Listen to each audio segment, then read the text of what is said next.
Hi friends. அதாவது விஜய் பற்றி கொஞ்ச நேரத்துக்கு முன்னாடி ஒரு வீடியோ போட்டிருந்தேன். அதே மாதிரி இப்போ சைடில் வேற ஒன்று போயிட்டுருக்கு. என்னன்னு கேட்டிங்கன்னா, ரஜினி சார்கிட்ட போய் ரிப்போர்ட்டர்ஸ் கேட்டிருக்காங்க, உதயநிதி ஸ்டாலின் வந்து துணை முதல்வராக ஆகலான் இருக்காரு, அதை பற்றி உங்களோட ஒப்பீனியன் என்ன அப்படின்னு கேட்டிருக்காங்க. அரசியல் கேள்வி கேட்காதீங்க சொல்லியிருக்கேன். ஓகே, அதுக்கு ரஜினி சார் கொஞ்சம் கோவப்பட்டு பாலிடிக்ஸை பற்றி என்கிட்ட கேட்காதீங்க, பாலிடிக்ஸை பற்றி என்கிட்ட எந்த விஷயமும் கேட்காதீங்க அப்படின்ற மாதிரி பேசிட்டாரு.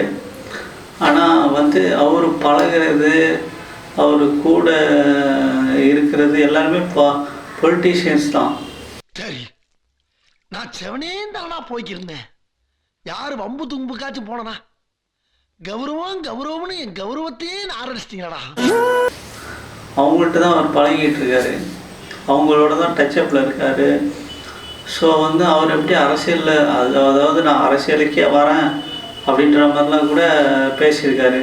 அரசியலுக்கே வரேன் அப்படின்னு சொன்னவர் நான் பாலிடிக்ஸை பற்றி பேச மாட்டேன் அப்படின்னு சொல்கிறது வந்து எனக்கு என்ன சொல்கிறதுன்னே தெரில. ஒரு உயர் அதிகாரியை மதிக்காமல் எழுத்து பேசுகிறார் ராஜா. நான் என்ன சொல்கிறேன்,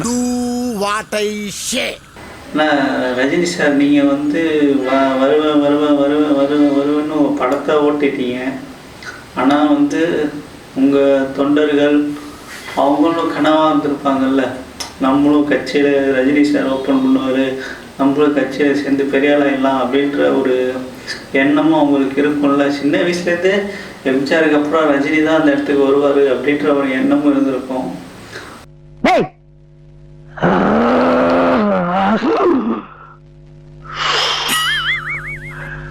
பட் இப்போதைக்கு அது நடக்கலை. ஸோ நீங்கள் வந்து என்னென்னா இவ்வளோ இப்போ இதோட அவரோட கோபம் என்னென்னா விஜய் சார் தான். என்ன விஜய் சார்னா, விஜய் சார் தான் வந்து இப்போ பீக்கில் இருக்கார். ஸோ ரஜினி சாருக்கு கொஞ்சம் ஈகோ இருக்கும். நம்மளை விட சின்ன பையனாக இருந்தவன் இப்போ என்னடனா வளர்ந்து அரசியல்லாம் பண்ணுறானே, நம்மளால் அந்த நேரத்தில் பண்ண முடியலையே அப்படின்ற கோபம் ரஜினி சார்கிட்ட இருக்கும்.